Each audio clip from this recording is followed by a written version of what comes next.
Ég ætla að segja frá verkefni sem heitir Fasta fyrir umhverfið og verður svona einhverju leyti fylgifiskur þessara fræðslukvölda í Glerárkirkju. En ég ætla kannski að byrja bara að fara örsnöggt yfir leiðina hingað og af hverju í ósköpunum prófastsdæmi, þjóðkirkjan, að vera með fræðslukvöld umhverfismál. Það var 98 þegar Karl Sigurbjörnsson nýorðinn biskup.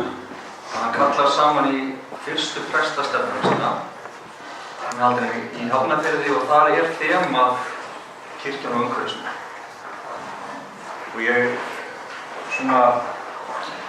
þegar ég fer að vinna mitt meistaraverkefni í guðfræði, ákveð ég að skrifa snertipunkta guðfræði, umhverfisverndar og siðfræði og ég les í gegnum erindin sem voru flutt á þessari prestastefnu 98. Ég þurfti að bera þið saman við það sem var að gerast í guðfræði umræðinni í háskólum, Bandaríkjunum og meginlandi Evrópu. Og ég sé það að guðfræðingarnir og prestarnir sem voru að tala þarna 98, þeir voru á nákvæmlega sama stað og guðfræðingar og prestar út í hinum stóra heimi. Þannig að þjóðkirkjan og íslenski guðfræðingar, þau eru búin að vera svona á sama stað og svona fremstu guðfræðingar okkar, kristni guðfræðingar, hafa verið. Og síðan 98 þá sé ég það að við erum búin að vera svona að halda í við guðfræði þróunin út í heimi. Guðfræðingar eru að tala fyrir því að kirkjur þurfi að standa vörð náttúruna, við erum hluti af náttúrunni. Við tölum náttúruna, kirkjunni sem sköpunarverkið sem við erum í og erum hluti af. Og ég sé það að í þjóðkirkjunni þá eru prestar búin að vera rosalega duglegir að predika og tala og skrifa. Og í akademíunni í íslensku þá eru guðfræðingarnir þar búin að vera mjög duglegir að skrifa loftslagsmál og jafnvel að einhverju leyti taka til verka, til dæmis satt í fund þar sem það er hópur guðfræðinga sem kölluðu þessu guðfræðingar krefjast svara og þau voru búin að kalla formann Orkustofnunar fund að ræða olíuvinnslu Íslands. Þannig að guðfræðingar hafa verið svolítið gagnrýnir á stefnu Íslands í umhverfismálum. En það hefur ekki alltaf skilað sér út í verk. Kannski fyrir svona 3 árum síðan þá byrjar hjá þjóðkirkjunni að byrja einhver skógræktarverkefni á einhverjum kirkjujörðum og núna byrjað að moka í skurði í Skálholti. Þannig að á 20 árum hefur þjóðkirkjan farið svolítið úr því að vera dugleg að tala umhverfismál og nú loksins yfir í það að fara að gera eitthvað. Og það fannst mér voðalega skemmtilegt því að meistaraverkefni mitt fjallaði í rauninni það hvað getur kirkjan á Íslandi gert til þess að hætta að tala og byrja að gera eitthvað umhverfismálum. Og ég var afskaplega heppinn að það var prófessor að vinna að bók akkurat þetta efni þegar ég að skrifa mína ritgerð. Hún heitir Sólveig Anna Bóasdóttir og ég fæ að vera aðstofamæður hjá henni þegar hún var að gera þessa bók.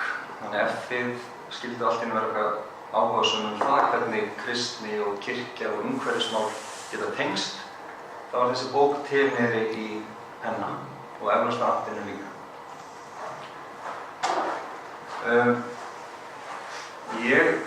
Ástæðan fyrir því að ég fór í það að vinna að útbúa þetta verkefni Fasta fyrir umhverfi það að ég starfaði sem prestur út í Noregi og ég kynnist þar samtökunum Grønn kirkja sem eru umhverfissamtök innan norsku kirkjunnar.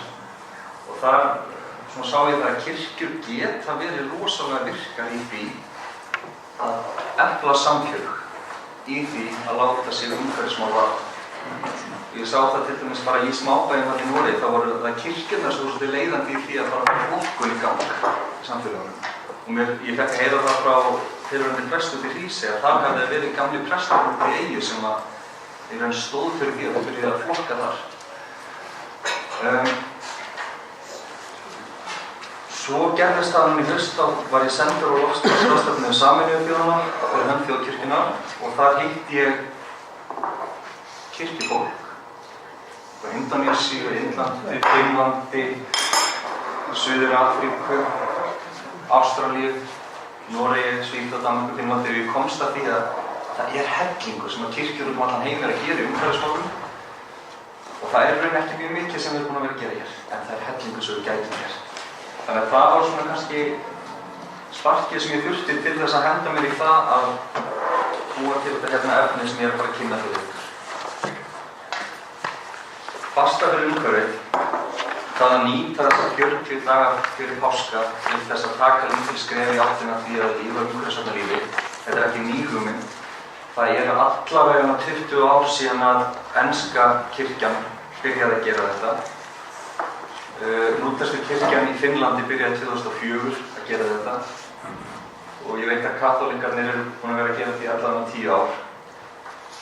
Það eru alls konar nöfn yfir þetta, ef ykkur skiljið þetta eitthvað að googla það. Carbon Fast for Lent, Lenten Fast for Climate Justice, Eco-Lent og Fast for the Climate.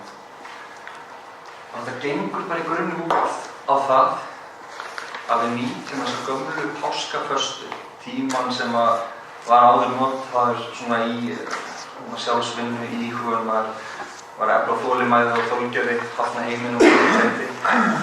Við nýtum þetta til að hafna því sem sem við erum að gera. Sem við erum að gera sem gengur ekki nú vel jörðina. Þannig að það er ekki nýtt á nálinni í þessu verkefni. Við bara ákveðum að það var loksins kominn tími til þess að íslenska kirkja myndi bara að pröfa að nota páskaföstuna svona. Og þetta dagatal hérna sem er búið að búa til, það er unnið með hliðsjón af dagatali frá ensku kirkjunni. Það var unnið í miklu samtali við finnskan prest sem ég að kynna núna í kvöld eða svipað dagatalandi Finnlandi og svo hóp kirkjufólks á Íslandi sem er áhugasamt umhverfismál. Og að því við stöndum ekki tómarúmi þá erum við að tengja okkur við 2 alþjóðleg verkefni, ACT for Climate og ACT stendur fyrir Action of Churches Together. Og þetta eru risastóru regnhlífasamtök kirkjum út allan heim sem eru að vinna í hjálparstarfi og mannúðarstarfi, fyrstu hjálp á hamfarasvæðum. Ég komst bara að því núna þegar ég var á loftslagsráðstefnunni, Sameinuðu þjóðanna, að íslenska þjóðkirkjan er hluti af þessu ótrúlega flotta regnhlífaverkefni. Þannig við gátum tengt okkur við það. Við erum hluti af þessari regnhlífakirkjum allan heim sem er að vinna á loftslagsmálum. Og Fast for the Climate, sem er verkefni sem að lúterska heimssambandið hefur verið hluti af núna í einhver 4-5 ár. Og hvað í ósköpunum er þetta? Þetta er bara dagatal, eins og það sést með jóladagatal. Á hverjum degi þá er eitthvað lítið verkefni. Eins og verkefni í dag var það að við ætlum að reikna út kolefnisfótspor okkar. Og það er spurning hvort einhver hefur gert það. Ég gerði það og dauðskammaðist þetta. Það eru allavega 100 tré sem ég þarf að planta til þess að svona vega upp á móti því hvað ég var með stórt kolefnisspor í fyrra. Hugsanlega fleiri. Ég var fyrst og fremst að skoða það hvað ég hefði keyrt og flogið. Ég þurfti að fljúga mikið út að vinna og ná mér þeirra, þannig að það taldi mjög hratt. Það var verkefni dagsins í dag, að athuga kolefnisfótsporið sitt. Og með þessu verkefni, þá höfum við eitt þema í hverri viku fram að pásku. Við höfum vatn, mat, neyslu, plast, rafmagn, náttúran Guð og ég. Og með verkefni hvers dags er lítið vers til íhugunar. Og maður getur spurt sig af hverju vers. Og þá langar mér líka að spyrja, bara ef einhver þorir að svara mér, erum við skynsum? Nei. Það var að vona einhvern að segja já. Restarnir hafa heyrt þessi kynningu áður. Ég var góð ágætis vin sem að deildi frábæru kvóti á Facebook daginn að almenn skynsemi væri líklega svo hluti sem hefði tekist best að jafna út á meðal mannkyns. Af því við værum öll full vissum að við ættum nóg af henni. Og þetta er kvótið Descartes. Ég þegar maður er að pæla í loftslagsmálum og skynsemi, þá missi ég stundum svona trú að því að ég sé skynsamur. Af því ég til dæmis ákvað það fyrir hálfu ári eða einu ári að ég ætlaði ekki að versla í H&M lengur. Þetta er stórt fyrirtæki sem tekur þátt í bara eigin náttúrunni, gengur á réttindi verkafólks. En ég er hérna í sokkum og brókur H&M og stendur fram með ykkur og er að tala við ykkur. Þannig að er það skynsamur? Já, samt ekki. Ég veit það að það er alveg ljótt sótspor að þeir keyra díseljeppa minn, en ég gera það samt. Þannig að er það skynsamur? Ég veit það ekki alltaf. En ég held að það þurfa að efla meira en bara skynsemi þegar við erum að pæla loftslagsmálum. Og þess vegna finnst mér svolítið mikilvægt að kirkjan þori að tala loftslagsbreytingar. Því ég held að það þurfa líka svolítið að tala til hjartans, tala til heimsmyndarinnar, tala til gildana sem við höfum, hvernig við lifum og af hverju við lifum eins og við lifum. Og versið, það er í þessu dagatali af því að það á að vera smá hvatning til þess að við tökum okkur tíma á hverjum degi í kyrrð og ró og íhugun og bæn ef við erum bænafólk. Og versið sem að fyrir í dag er úr orðskviðunum og það er sá sem dylur yfirsjónir sínar verður ekki lánsamur, en sá sem játar þær og lætur af þeim lítur miskunn.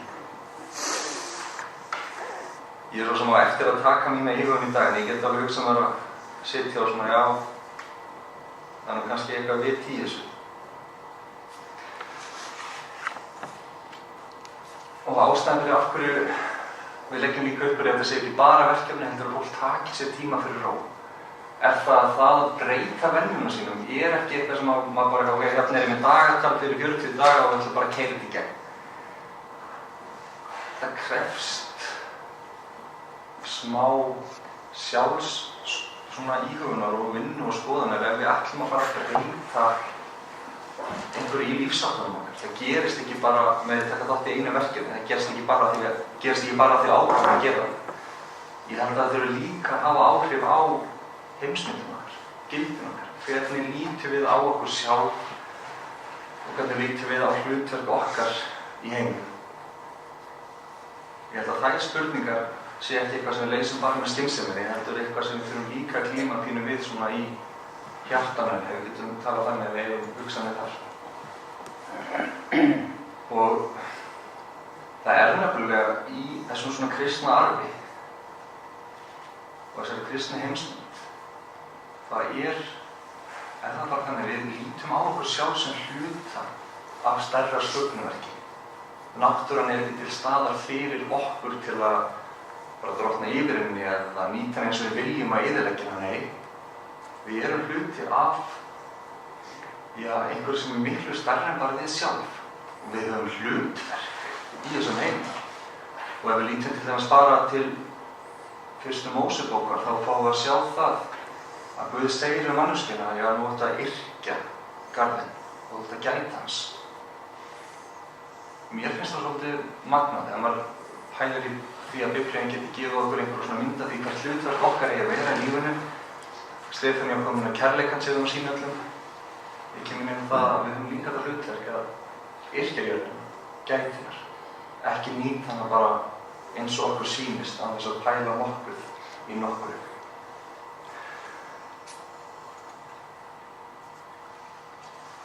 Þetta dagatal, það er að sækja það á netið, prenta út, vera með eitthvað ískap. En á hverjum degi þá dettur líka inn á Facebook síðan okkar, verkefni dagsins. Þannig að ef þið eru á Facebook þá verður nokkið leiðilegt að þið myndu finna þetta þar og jafnvel líka við og deila. En sem maður spurði sig hver er tilgangur með þessu? Hann er náttúrulega fyrst og fremst að við erum með tæki sem getur hjálpað okkur í áttina því að taka lítil skref til þess að lifa pínu umhverfisvænna lífi. Og að temja sér hugarfar föstunar. Þegar maður hugsa um föstu, ég er að kenna 7. bekk trúarbragðafræði og við erum að fara yfir búddisma og við erum að færa þessi meinlæta lifnaði. Það sem er fastað án þess að borða eða drekka í einhverja daga eða vikur. Og þetta er ekki þannig fasta, en þetta er samt fasta þar sem við erum að við erum að sleppa tökunum á ákveðnum hlutum í okkar lífi. Ég og vinir sem að byrjuðu í dag svona samfélagsmiðlaföstu og ætla ekki að vera á samfélagsmiðlum eins og 40 daga. Gott að blessa. Ég ætla að byrja föstu, þar sem ég ætla í 40 daga, að reyna að komast að með minna. Reyna að hafa sjálfstjórnina og þolinmæðina til þess þegar ég ætla ekki að hræða fyrir burtu strax, en þegar við förum með vatnið, að takmarka sturtunum með 5 mínútur, af því við eyðum 10 lítrum af vatni á mínútur þegar við erum í sturtu. Ég pröfaði að taka 5 mínútur sturtu um daginn og ég fannst það ömurlegt. Þannig að þess maður að reyna svolítið á kannski mörkin sín einhver leyti. Við erum bara nautnaseggir og við þurfum að taka 1 skref til baka. Við þurfum að gera það. Þetta ekki þannig að hlutirnir reddast bara. Akureyrar væri að gera magnaða hluti, það er að búa til geggjaða umgjörð fyrir okkur sem samfélag til þess að lifa umhverfisvænna lífi. En það gerir okkur ekki styrkri. Við erum frábær skref að fá sér rafmagnsbíl og vera meðvitaður neytandi og pæla svona í þeim hlutum, en að einhver leyti þurfum við að skera af neyslum okkar. Við ætlum að reyna það í 40 daga og sjá hvort að við getum tekið eitthvað af því með okkur áfram inn í árið. Það er praktískt í hlutina þessu verkefni og svo það að efla skynsemi hjartans, þessa tilfinningu fyrir því að við séum hluti af náttúrunni. Gera rétt, ástunda kærleika og þjóna Guði og lífinu í hóvar. Þetta vers úr spámanninum Míka er svona kannski mitt leiðarljós inn í þessa föstu. Manneskja, þér hefur verið sagt hvað gott og hvers drottinn væntir af þér, þess eins að þú gerir rétt, ástundir kærleika og þjónir Guði í hóvar. Það sé svolítið tilgangurinn með lífið.